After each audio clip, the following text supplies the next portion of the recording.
Why do those whom we consider the strongest end up being the most broken? The pursuit of strength is a time-honored tradition. The former practice of strength training goes back nearly 5,500 years to Chinese, Persian, and Egyptian history, depicted in the murals of the tomb of Beni Hassan. But the chances are that strength training is as old as is the need for human survival. For most of human history, developing strength was a natural pursuit. It's an attribute regaled by societies around the world. It is revealed in our lore, threaded into our fables, and mythologized even in modern times. The truth about strength is that there will never be a weak hero. Today, we have formal approaches to strength, scientifically backed protocols, and international sports that represent this attribute. The term 1 rep max is now a household term, and most people have been indoctrinated by the rep set schedules of AC Prelipin. Even my mother knows what a 5x5 means. We encourage our kids to bench press, our elderly to deadlift, and yet something about attaining and maintaining strength for a lifetime seems elusive to the masses. With as much information as there is on the topic of strength, there is a proliferation of weakness. Today, we're going to cover the biggest misconceptions about strength training, the methods that have changed how I see traditional efforts, and things that you can implement in your own strength training that might save you from crippling yourself.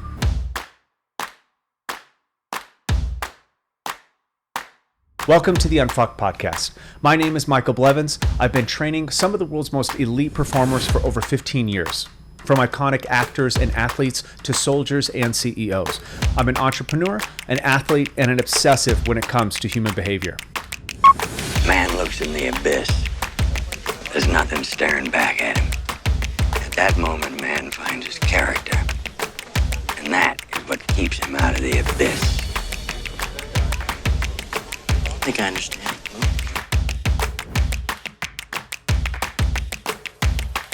When it comes to fitness, strength is one of the most challenging concepts to communicate effectively. It's often assumed that everyone understands what strength is, but even technical or scientific definitions present a host of problems. I find it curious that many people ask, how strong is strong enough? Yet very few people stop to consider, what is strength? This disregard for a clear definition might explain why so many struggle to achieve meaningful outcomes in their strength training. For instance, those who rely on traditional methods with a barbell often end up with significant injuries. Ironically, the very thing they might be trying to prevent by getting stronger in the first place. Our everyday use of the word strength further muddies the waters. What do we really mean when we describe an athlete as strong? It took me over a decade of training before I even began to question how strength is defined. Like many, I was fixated on hitting a specific number in a particular movement, a metric to validate my ability.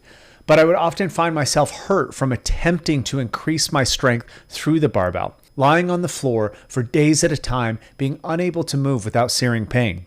I couldn't help but reflect on the irony. I certainly didn't feel strong. If you ask someone today to define strength, they might rattle off synonyms like resilience, resistance, or force production. But when pressed, most fall back on, you know it when you see it. And that's exactly what we do. We look for it.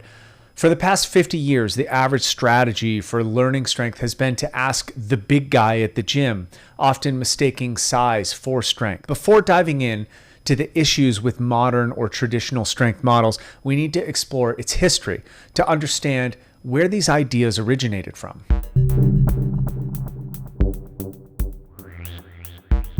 Strength may be one of the oldest human attributes. It's valued across every culture throughout history. When we describe somebody as strong, we infer a range of qualities beyond just the physical. High pain tolerance, integrity, resilience, all character traits that are vital to successful societies. Heroes, after all, are never celebrated for their weaknesses. In ancient times, before the advent of machines, the benefits of strong individuals were evident in labor and warfare. Even today, strong people often find themselves reluctantly recruited to move a friend's furniture. The training of strength dates back nearly 5,500 years to the ancient Egyptians, as seen in carvings in the tomb of Beni Hassan. Alongside 400 depictions of wrestling, there are images of men and women lifting heavy bags of sand or weighted clubs in movements resembling the modern version of the clean and jerk. Shortly after, Chinese art depicting similar sandbag lifting, and of course the ancient Greeks revered strength as much as they did intellectual contemplation. Gymnasiums, which literally means naked wrestling, could be seen as temples of physical worship in Greek culture. They were often next to schools of thought, and many Greek philosophers were wrestlers, like Plato, which was a nickname meaning broad-shouldered. For most of history, physical development went hand in hand with self-discovery and the psychological correlates to strength. From the stories that get passed down of our greatest ancestors to the lore of our people and the qualities and traits of our myths and legends, strength will be a thread that goes throughout all of them. Since the first depictions to up until about the mid 20th century, nothing really changes with our concept of strength. It's developed cross cultures, individually, and as coming of ages for young men and women. So what exactly is strength? Is it a physiological attribute or an energy system or a byproduct of maximal contraction rate? Modern definitions often describe it as the ability of a muscle or a group of muscles to overcome resistance or the capacity to generate maximal force regardless of speed. These definitions suggest a purely muscular action focused on moving weight or oneself. Naturally, when learning about strength, our first instinct is to lift heavy weights with maximum effort. After all, when you look around a gym, the biggest, seemingly strongest individuals are usually pushing or pulling the heaviest loads. Often what we observe is not strength, but a display of power. A heavy barbell moving represents a force multiplied by distance divided by time, which is the equation for power. This is where the lines blur between strength and power. Power is frequently described as strength or force applied through speed or velocity, and this is noted because the variant of time. But there's no clear benchmark for what fast or slow means. It's another case of you know it when you see it. Strength defined as maximum force applied will still have a component of time because we exist in a three-dimensional world. Most definitions of strength imply movement, such as the term overcoming from point A to point B, leading us to assume that strength is just a slower version of power. This confusion often leads people to train the wrong attribute. The focus shifts to completing the movement itself, where the execution becomes the metric and the metric becomes the measure of success. I fell prey to this, not just once, but for years through many different attempts at trying to get strong. I would often try to get strong by just simply doing something more. If I couldn't do more weight, I would do more reps. I would hit these barriers that I felt were impossible to get past. And to make up for that, I would just continue to lift repetitions. I blamed my physiology, my genetics, and even my brain, but I had yet to define what it was I was trying to do. The one thing that was hardest for me to overcome was not a heavy barbell, but a concept of what it means to be strong.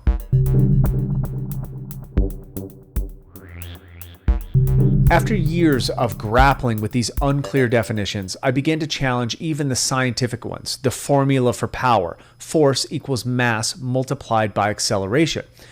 This helped me uncover what I believe is the true essence of strength. In common language, I define strength as the behavior of holding maximally. I base this on recognizing common prescriptions for identifying weaknesses in lifts, which was an inability to hold a position. You almost never lose a squat because your legs fail. It's failure to hold the spine in a correct manner so the legs can drive. This also crossed over into thinking about strength as a universal term. Consider a wall. You wouldn't call it powerful because it doesn't move. A wall is built to hold, and a great wall is a strong one. Strength relates to power because in most cases you must hold your joints and stabilize them in order to push, pull, or jump. In other words, to move. This perspective aligns with the equations.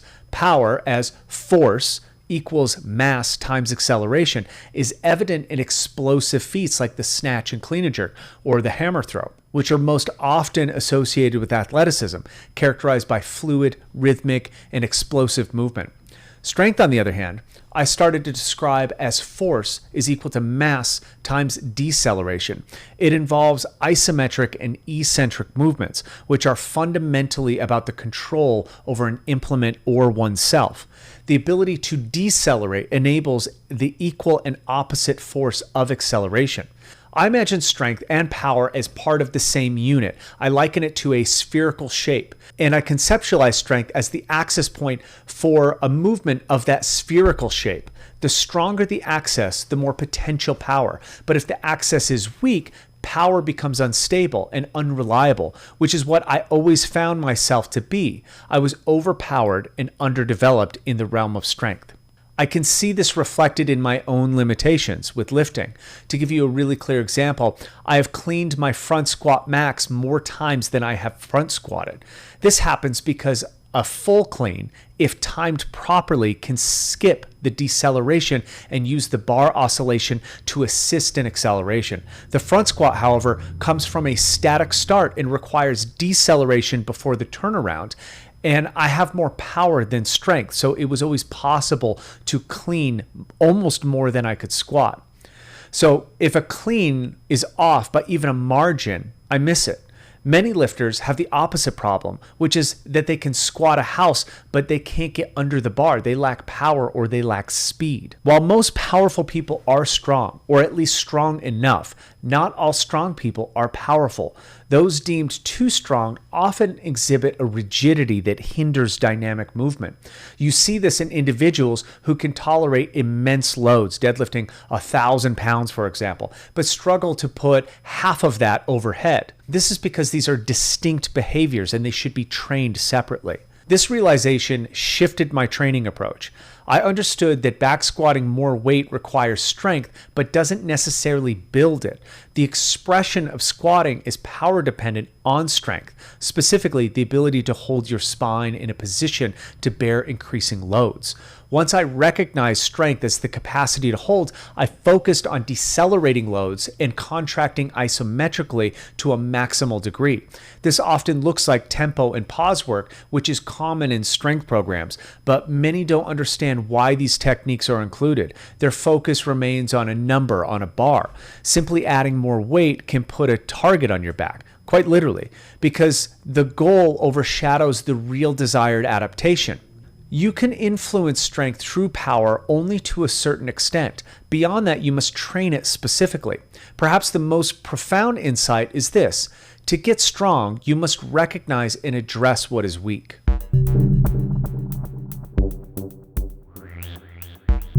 So, where do we go from here? There's a clear discrepancy between our concept of strength and how we pursue it. To unravel this, we have to examine how modern methods have shaped the fitness industry. Beyond the Greeks, strength training didn't evolve much for thousands of years until the Soviets turned it into an actual science. Their methodology drew inspiration from the story of Milo from Croton, the ancient Greek strongman who carried a calf daily, adapting to its growth until it became a full-grown bull. This is what led to the concept we now know as progressive overload. However, the Soviets, like others, encountered limits when perpetually adding weight to movements. The body does not progress in a linear and consistent algorithmic way. This led to the modern system of strength training, in which 99% of what we teach the average trainee is based.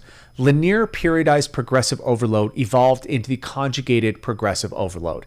It is a methodology used to temporarily peak an individual, and it takes into account all the limitations of a linear progress. This peaking is not sustainable. Herein lies a systemic issue: applying sports science to the general public. We're not all trying to excel at the sport of weightlifting. An exercise that is a sport in and of itself demands something entirely differently than what a person seeking general fitness and health requires. The Soviet methodology was designed for specific sports with the goal of excelling on the world stage, often at the cost of the athlete's well-being, to showcase physical prowess against the West. Interestingly, even though our rep and set schedules stem from their systems, they were transparent about the effects of systematized strength progression for sport-specific adaptations. They highlighted the law of specificity, noting that an athlete's limitations are tied to the exact adaptations they seek.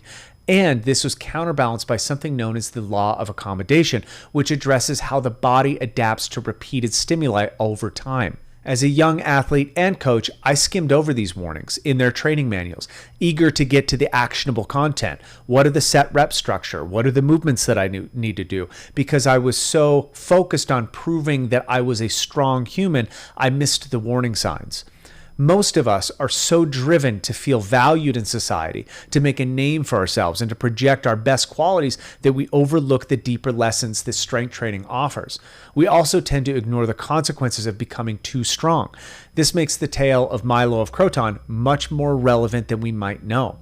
His story inspired many young men to push their limits, but the fable's ending is often skipped. Milo, celebrated as one of history's strongest men and decorated as an athlete and soldier, fell victim to hubris. In an attempt to prove his dominance, he tried to split a tree with his bare hands, using wedges to hold it open. When the wedges fell out, he became trapped, and ultimately he was eaten by wolves. His story uncovers the importance of not only defining strength, but understanding that there is a logical endpoint to developing it. Only with a true definition can we learn how to develop the kind of strength that is useful to us personally. Only then will this question be answered: how strong is strong enough?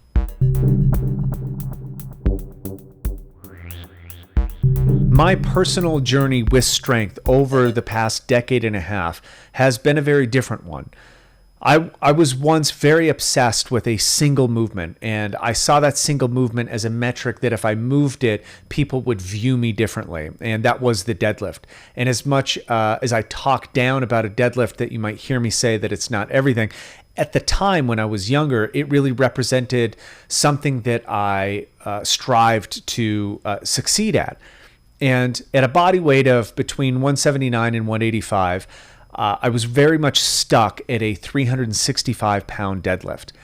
And this was for years, 2 years, I think there went by, where if I put 366 on a bar, I couldn't pull it. It was glued to the ground. But I could, in fact, pull 20 reps at 315 pounds, which makes no logical sense. So in this case, I would blame my positioning, my brain, my psychology, my genetics. Everything was the fault of why I couldn't achieve this goal. And funny enough, the goal was completely arbitrary. For some reason, I saw 405 pounds as success and my 365 as not success. And although there's psychological kind of limitations that are baked into that are well known, the real revelation that this led to was finding a coach. So I was working down in South Africa. I was in Joburg for a couple months, and in order to use a gym down there for the production that we were on, I met a guy named Joshua Capazario. And at the time, he was a multi-time junior world powerlifting champ. He was incredibly strong, and he trained at Wits University. And so if you don't know, Wits University is like where some of the most data on strength training comes out of. And he was part of a very small group of people that was allowed to train there and develop. I just wanted to get coached by him because I walked in the gym and he was pulling a 320 kilo rack pull for a set of 8. And it was so absolutely impressive that I knew that maybe this is the person that could teach me how to bridge this gap. Why I didn't feel like I was strong. And the reason I didn't feel strong was because I didn't ever achieve this number, this arbitrary number that I had in my head. And he agreed. So we started our coaching. I was going to train with him twice a day. And the first lesson I said, I want a big deadlift. I want to be able to pull, more than 400 pounds. And he said, that's super easy.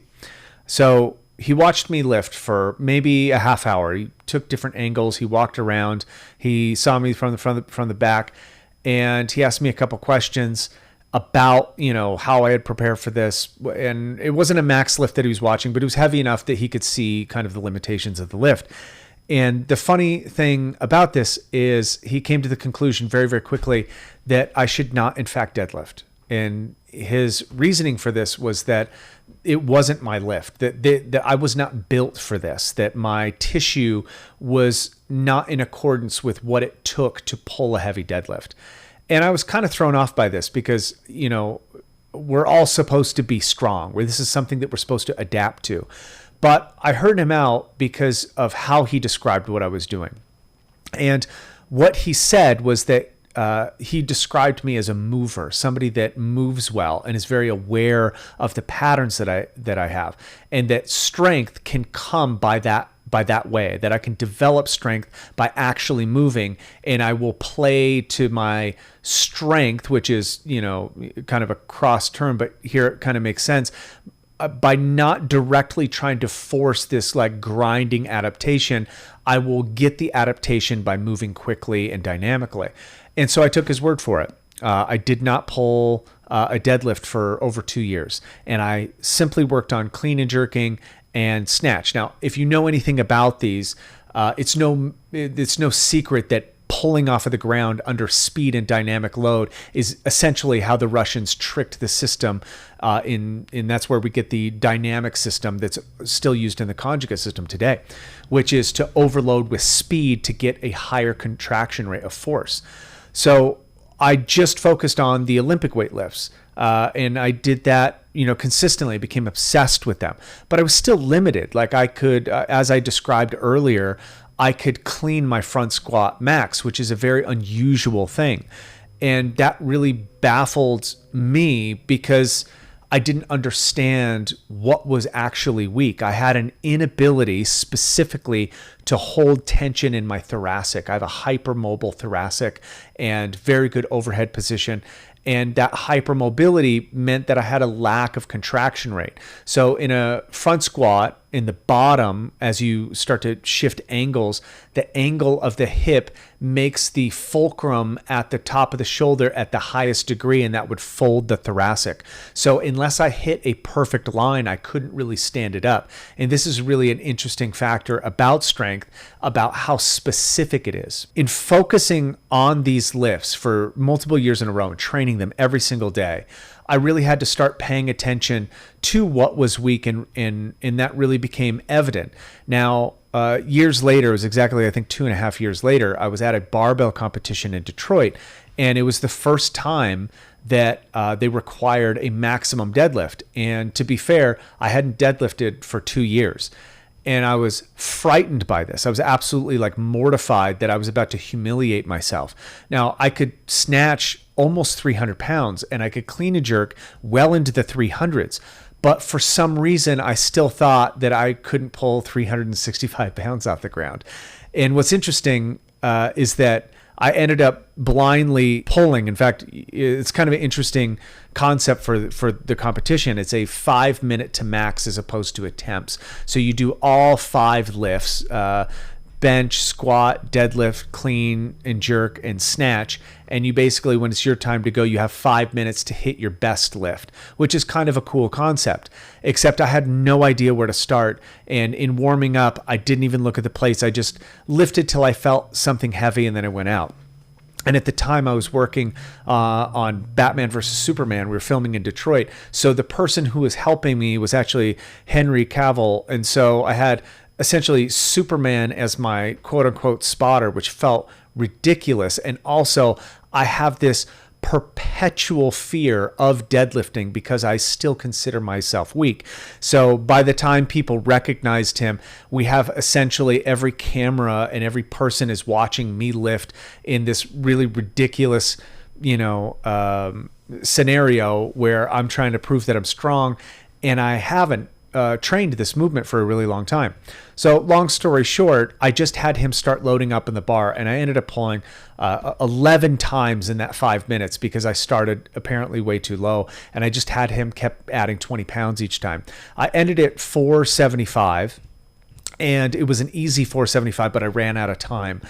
And that was the first time that I recognized that my concept of strength is so absolutely incorrect, because I thought the law of specificity would kick in here and I would be bad at it because I hadn't practiced it. And this is really that started kind of the cascade of me trying to understand where lifting weights and this traditional model where we are told that, the way to get strong is through a barbell, that's where I really started to question it. Now, there's nothing wrong with training with a barbell. That's absolutely a good way to develop yourself. However, there are very obvious pitfalls along the way. And I think to give people a prescription for strength only through that methodology, it really masks the fact that we don't understand strength as a trait or a concept. And this is really what I'm getting to when I'm criticizing the traditional methodology. Isn't that it's wrong. It's not that powerlifting is wrong or that weightlifting isn't a way to get strong. It's absolutely one way. It, however, has a lot of misconceptions baked into it. And one of the biggest ones is the one that I fell into, which was thinking that the number on a bar or the achievement of an exercise or a arbitrary number would then identify myself as strong. If I fast forward through that progression, once I broke through some of these boundaries, which I credit the barbell for, allowing me to shift my state and really confront my preconceived limitations of myself, even if it was an arbitrary number, I would end up lifting much more weight than that. And that is only due to the fact that the barbell provides a very honest feedback about what is wrong and how to fix it, essentially. What I didn't understand is that by achieving these high numbers, that although you gain the confidence of this, much like Milo gained the confidence of being the world's strongest man, you also don't understand that strength is a behavior. It's not an asset that you own. You don't achieve it. It's something that you exhibit. And by exhibiting strength in a very specific and narrow degree, you have to limit it in another degree. And I think this is obvious when you see, I'll use this as an example just because I was just talking about this earlier today. People mostly know, I think that like Matt Frazier, world's possibly fittest person who has ever lived, if we talk about general fitness, he's well known for being able to put 400 pounds overhead, row, a very low 6-minute 2K, run for hours on end. I think any general fitness metric that you measure him on, he's going to be at a world-class level or close to it, given his size. So nobody would consider him weak. But the story goes that he started practicing jiu-jitsu and he blew his ACL part into a couple different, pieces. Now, I'm not commenting on like what happened because I don't know. But what I do know about that specific scenario is something that would happen to many people that I know, which is develop a very high degree of confidence and high, I would say, competence in a very limited, narrow range. So although you can lift a ton of weight and resist a bunch of load in a very narrow margin, the second you go to rotational capacity, you're essentially untrained. And this is the problem that I discovered, probably just like him, through multiple different injuries, is that just because I can pull hundreds and hundreds of pounds off of the ground doesn't mean I'm not going to get injured. And this is the big misconception, I think, with strength. People attempt to get strong because they want to be more impervious to injury. They want to be more resilient. That is one of the long characteristics that we try to achieve. We want resilience in the face of adversity, so we practice it under a barbell. However, it's a false setup, and that's because we don't have good definitions for it. And that is just my experience with it. There's multiple different stories that I could go into with shifts that I've made learning on a barbell, which I credit to weightlifting and that sport. So the discussion on strength is just the beginning. Join me next time as I cover some of the more important realizations about strength and its implications to the traits and behaviors we wish to develop. I'm Michael Blevins. Till next time.